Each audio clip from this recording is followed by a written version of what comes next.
பஞ்சபூத ஸ்தலங்களான நிலம், நீர், காற்று, நெருப்பு, ஆகாயம். இதில் முதல் ஸ்தலமான நிலத்துக்குரியது காஞ்சிபுரம் ஏகாம்பரநாதர் திருக்கோவில். பல்லவர்கள் காலத்தில் கட்டப்பட்ட இத்திருத்தலம் பல்லவர்களுக்கு பின் பல்வேறு அரசர்களால் சீரமைக்கப்பட்டிருக்கு. இங்கு ஆயிரங்கால் மண்டபமும் உள்ளது. ஒருமுறை கைலாயத்தில் சிவபெருமானோட கண்களை பார்வதி தேவி விளையாட்டா மூடியதால உலகம் இருளில் மூழ்கியது. அப்போது சிவபெருமான் நெற்றிக்கண்ணை திறந்து உலகத்துக்கு வெளிச்சம் கொடுக்கிறாரு. பார்வதி தேவி செய்த தவறால் சிவபெருமான் பார்வதி தேவியை பூலோகத்தில் தவம் பண்ண சொல்கிறாரு.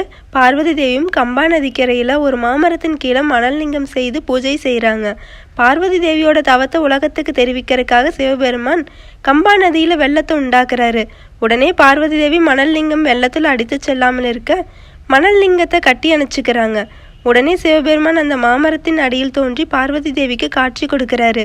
இத்திருத்தலத்தில் மாமரம் ஸ்தல விருட்சமாக இருக்கு. இதன் 4 கிளைகளும் ரிக்கி, அஜூர், சாம, அதர்வன வேதத்தை